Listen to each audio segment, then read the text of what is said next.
Grafik ini menggambarkan hubungan antara biaya dan produksi.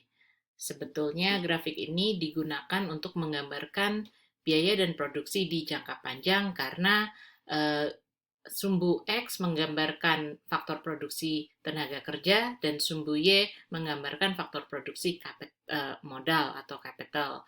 Tetapi di sini kita akan mencoba memperlihatkan bagaimana perbandingan antara produksi di jangka pendek dan jangka panjang dan bagaimana uh, kita dapat memperlihatkan bahwa produksi jangka pendek itu bersifat tidak efisien. Oke, kita mulai dengan posisi produksi awalnya di Q1. Dan ingat bahwa dalam jangka pendek itu salah satu faktor produksi yaitu capital bersifat tetap dan hanya labor yang bersifat variabel. Sedangkan di jangka panjang kedua-duanya bersifat variabel atau bisa diubah. Nah, ini adalah grafik isoquant, yang garis merah adalah grafik isoquant, sedangkan garis biru adalah grafik isokos, yang saya juga sudah pernah ceritakan minggu lalu bahwa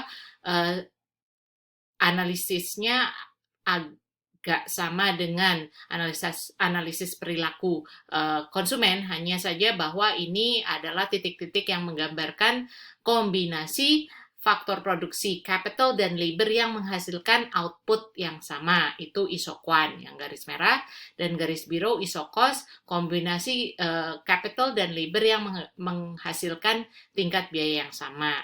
Nah, produksi akan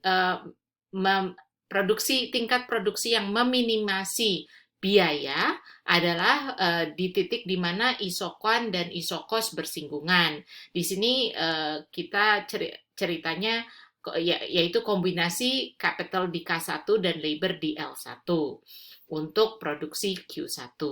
Nah, sekarang kita mau menunjukkan gimana kalau bedanya produksi jangka pendek itu ternyata lebih inefisien dibandingkan kalau jangka panjang. Jadi ceritanya produsen ingin meningkatkan produksinya dari Q1 ke Q2.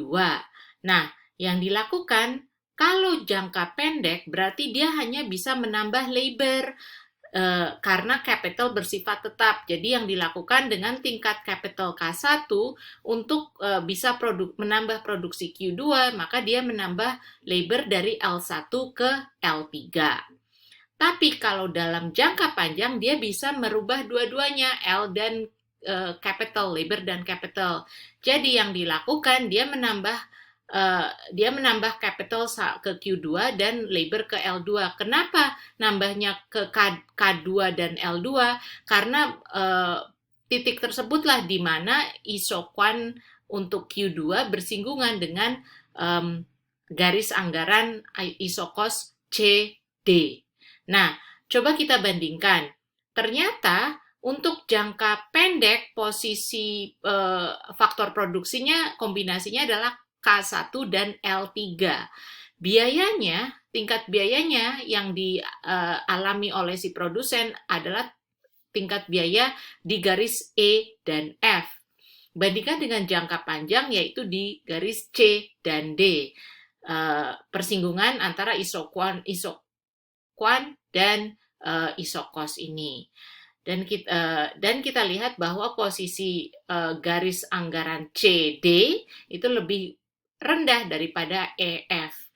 Disinilah kita bisa lihat bagaimana jangka pendek itu ternyata lebih inefisien karena untuk menghasilkan output yang sama Q2, biaya yang dialami oleh produsen itu EF bandingkan dengan dalam jangka panjang biayanya adalah CD yang lebih rendah.